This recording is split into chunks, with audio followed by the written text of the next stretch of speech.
15ই March vote ঘোষণা হয়েছে। তারপর থেকে দফায় দফায় প্রত্যেকটা দলই তাদের প্রার্থী তালিকা প্রকাশ করেছে। কংগ্রেসের এখনো পর্যন্ত একজনেরও নাম প্রকাশ হয়নি।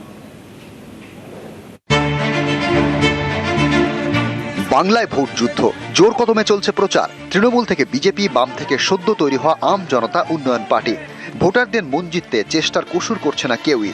ব্যতিক্রম একমাত্র কংগ্রেস। এখনো তারা প্রার্থী তালিকা প্রকাশ করে উঠতে পারেনি। 15ই মার্চ বাংলায় ভোটের দিন ঘোষণা করে নির্বাচন কমিশন। 23 এপ্রিল এবং 29 এপ্রিল বাংলায় 2 দফায় ভোট গ্রহণ।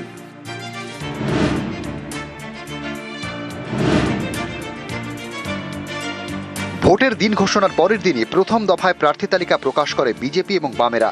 তারপর তারা কোমর বেঁধে প্রচারে। 17ই মার্চ মানে ভোট ঘোষণা দুদিনের মাথায় 291 আসনের প্রার্থী ঘোষণা করে দেয় তৃণমূল। তারপর থেকেই তৃণমূলের প্রচারে ঝড়। নওশাদ সিদ্দিকীর আইএসএফ, হুমায়ুন কবিরের আম জনতা উন্নয়ন পার্টিও প্রার্থী তালিকা প্রকাশ করে দিয়েছে। সমস্ত দল ভোট প্রচারে ব্যস্ত, আর এ রাজ্যে কংগ্রেস তাদের প্রার্থী তালিকায় প্রকাশ করে উঠতে পারেনি।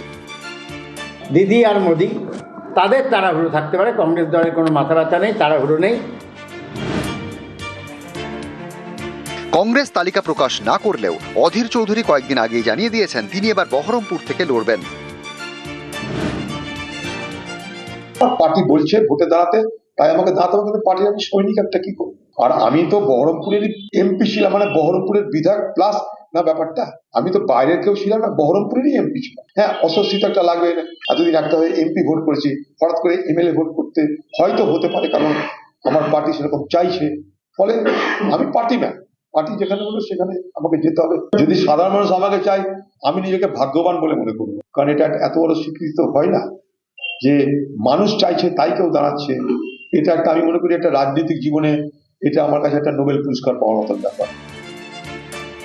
এরপরেই বহরমপুরের একাধিক জায়গায় শুরু হয়ে যায় অধীর চৌধুরী নামে দেওয়াল লিখন। দিদি আর মোদি তাদের তাড়াহুড়ো থাকতে পারে, কংগ্রেস দলের কোনো মাথা ব্যথা নেই, তাড়াহুড়ো নেই।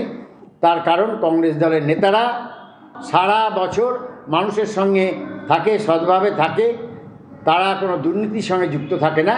অধীর চৌধুরী সারা বছরও ময়দানে থাকে, ভোট এলো আর ময়দানে নামলো তা তো নয়। অধীর চৌধুরীকে পাওয়া যাচ্ছে না এটা ব্যাপার না, অধীর চৌধুরীকেই পাওয়া যায় সারা বছর, শীত গ্রীষ্ম বর্ষা 365 দিন অধীর চৌধুরী ভরসা। মালদাতেও কংগ্রেস প্রার্থীর নাম ঘোষণার আগেই দেওয়াল লিখন শুরু। মালদার প্রাক্তন কংগ্রেস বিধায়ক ভূপেন্দ্রনাথ হালদার, তার নামে চলছে প্রচার। তো কর্মীদের আবেগ, কেউ হয়তো লিখেছে, কিন্তু আমরা আমাদের একটা জাতীয় কংগ্রেসের প্রার্থী পদ যেদিন যখন ঘোষণা হবে তখন থেকে সে প্রার্থী হবে।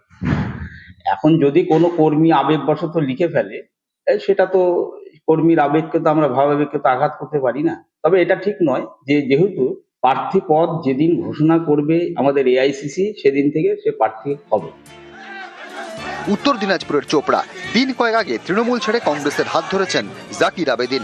সোমবার কংগ্রেসের চোপড়া ব্লক কমিটি ঘোষণা করে দেয় তিনি এবার প্রার্থী হচ্ছেন। সেই মতো শুরু হয়ে গিয়েছে প্রচার। আমরা জেনারেল মিটিং ডাকে, আমাদের যেহেতু পার্টিগত অ্যানাউন্সমেন্টে দেরি হচ্ছে, আমরা যেহেতু প্রার্থী একজনের নাম পাঠাইছি লাস্টে সিদ্ধান্ত করে, সেক্ষেত্রে আমরা ব্লক কংগ্রেসের সম্পাদক মণ্ডলের পক্ষ থেকে প্রার্থী আমরা ঘোষণা করি। বিষয়টা জেলা সভাপতি জানে? হ্যাঁ, অবশ্যই জানে।